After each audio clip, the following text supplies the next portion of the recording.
I'm Mark Anthony Tierno, author of Malding, Cyberdawn, Inspector Flatfoot, and Light of the Hive, and I'm here with another writing tips. Today I thought I'd cover world building. if you're doing fantasy or science fiction, everything takes place on a given world, and in a lot of cases, especially in fantasy, it may not necessarily be Earth, some other completely different world, and it's up to the author to create a world that's complete enough for a story and convincing enough of, of for for the reader. Because the more real the world seems that it takes place, then the more real that the plot will seem. The more the reader will invest himself in what's happening on a world that very well could be. So,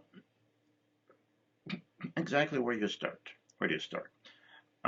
With a piece of graph paper. Get some graph paper, 10 to an inch. I get really big pieces, kind of like they're about like 2 feet across or so, 3 feet, and just start drawing things of things in your world. At first, whatever types of lands and stuff that you feel you need for your plot, and then you can just start sticking in anything that comes to mind, even if it's well for places where the story doesn't take place. Like draw more than what you think you need, even if it's like faraway lands that you don't think will appear in the story. Better to have them all done out ahead of time, and then names for them that you can always reference, and it makes it seem a lot more complete. In the case of Maldine, I have my maps like the entire globe. I can wrap it around a globe, and everything will be complete. There's no such thing as walking off the edge of the world on mine. But be creative. Don't be bound. Just start drawing whatever comes to mind. Um, a combination of what you know you'll need and just other stuff. As an example, on Maldine, I have a place called the Sea of a Thousand Islands. That got inspired from when I was a kid. I'd be watching a commercial for Thousand Island dressing and wonder where these Thousand Islands were that the dressing came from. Fast forward a little bit, and I'm drawing a map and putting in the Sea of a Thousand Islands. And I didn't have anything specific in mind for it at first, but it ended up becoming a fairly significant place for the plot. So you just never know. And then as you draw them in, start naming things. Oh, the oceans, the continents, some major mountain ranges, whatever. Just start giving them names. Um, if you have something in mind on your story for what takes place in a given location and why and everything, then try to keep your names consistent to what you have in mind for that area of the world. Or if you don't have something in mind yet for some faraway continent, build a consistency. Just find some random pattern there that's internally consistent with that other land that you have mapped out. And who knows, maybe at some point in the story that may actually inspire something else for you to write about.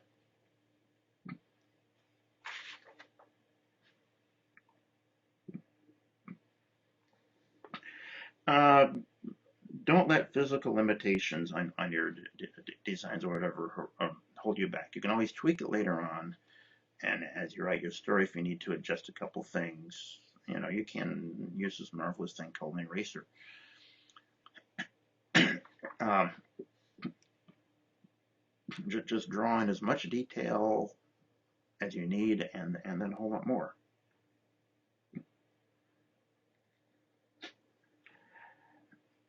And once you have your map, step 2 is break out a notebook.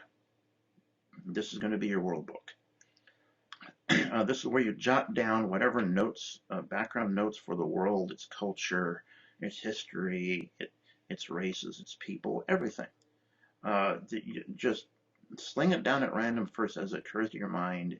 Even some things like, hey, this would be a neat idea if I had this in there. You won't have any pattern at first, but after a while you'll have enough detail accumulated that you'll begin to categorize things. My Malding notebook typed up right now is about a 1/4 inch thick, and that's using fairly small print charts and diagrams and all sorts of stuff.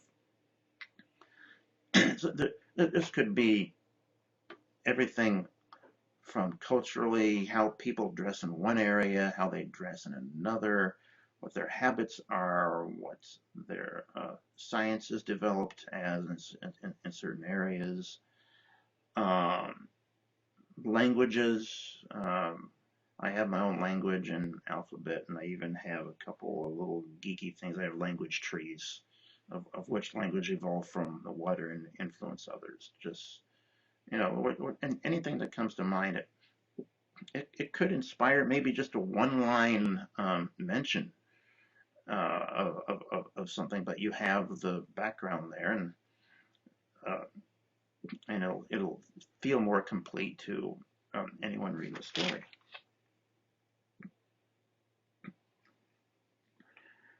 When will you have enough uh, detail to start writing? When you feel that you have enough to basically hang your plot on.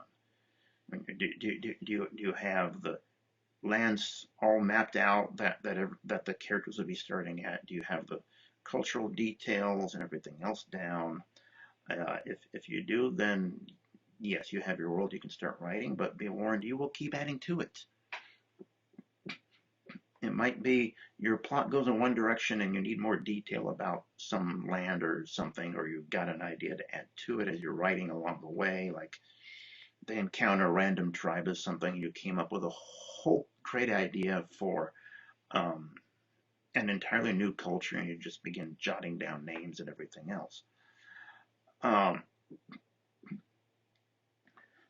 you can also jot down notes for things like weather.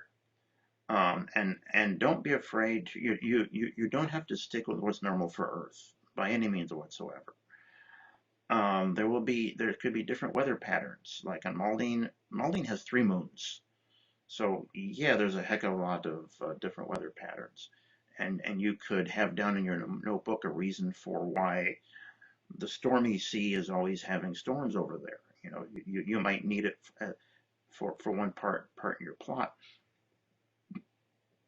but have a logical reason, or some sort of reason noted down in your notebook as why this is happening.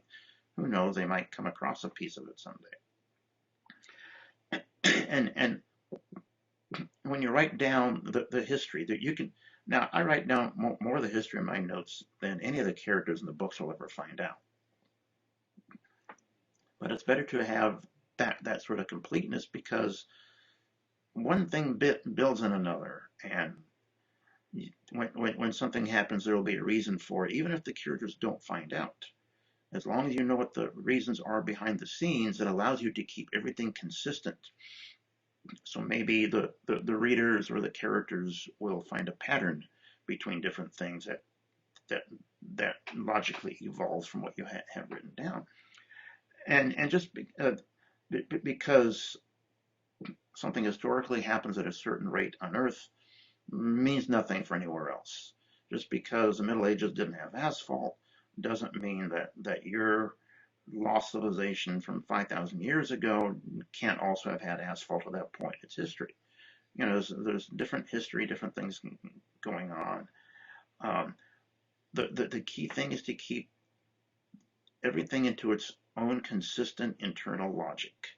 You have to follow nothing else other than that. Keep everything consistent. That's what your notebook is for, so you can reference everything to make sure that you haven't forgotten something, and that it follows its own logic, its own internal consistency.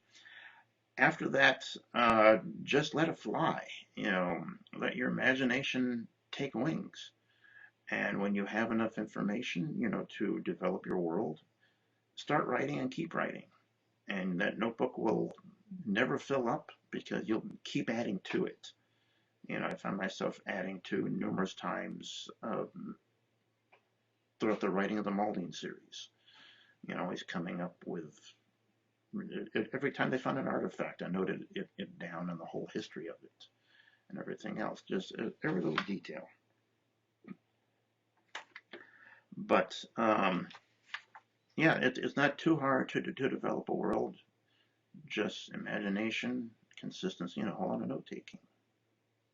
That's it for today's writing tip.